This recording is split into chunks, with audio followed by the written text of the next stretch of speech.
ASF প্রার্থী আরাবুল ইসলামের উপরে হামলা করেছে আপনাদের দলের অনুগামীরা, তার উপরে লাঠিচার্জ এবং রড দিয়ে গাড়ি ভাঙচুর করা হয়েছে।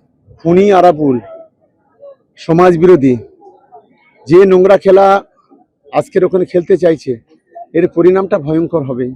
ভাঙড়ে ক্যানিংয়ের মানুষকে পর্যন্ত 3-4টে লোককে মারধর করেছে র্যালির নাম করে। এটা অত্যন্ত নিন্দাজনক ঘটনা বলে আমরা মনে করি, আমরা তীব্র নিন্দা করছি।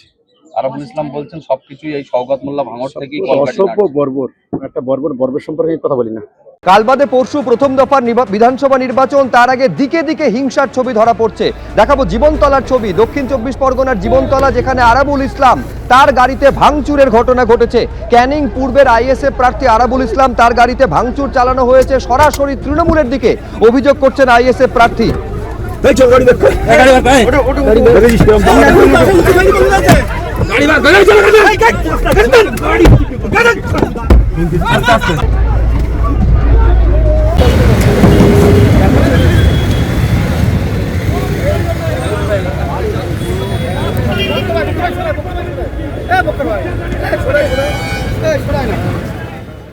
আমি এতদিন বিশ্বাস করিনি, কিন্তু আজকে প্রমাণ হলো।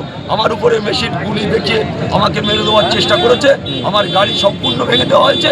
আর ওখানে এই যে দুজনের নাম বললাম, হাফিজুল আর শাহজাহান, এদের হাতে ধারালো অস্ত্র ছিল আর মেশিন ছিল, ওই মেশিন ছোট মেশিন, সবার হাতে মেশিন বড় ছিল, সেগুলো ওরা একদম এইরকম করে নিয়ে আসছে, এরা ছিল সব এরকম করে তরোয়ালগুলো নিয়ে আসছে, কিন্তু আমরা অল্পের জন্য বেঁচে গেছি। এএসএফ প্রার্থী আরাবুল ইসলামের উপরে হামলা করেছে আপনাদের দলের অনুগামীরা, তার উপরে লাঠিচার্জ এবং রড দিয়ে গাড়ি ভাঙচুর করা হয়েছে।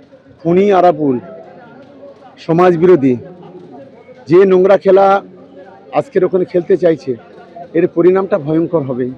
ভাঙড়ে ক্যানিংয়ের মানুষকে পর্যন্ত 3-4টে লোককে মারধর করেছে র্যালির নাম করে। এটা অত্যন্ত নিন্দাজনক ঘটনা বলে আমরা মনে করি, আমরা তীব্র নিন্দা করছি। আরাবুল ইসলাম বলছেন সবকিছুই এই শওকত মোল্লা ভাঙড় থেকেই অসভ্য বর্বর, একটা বর্বর সম্পর্কে কথা বলি।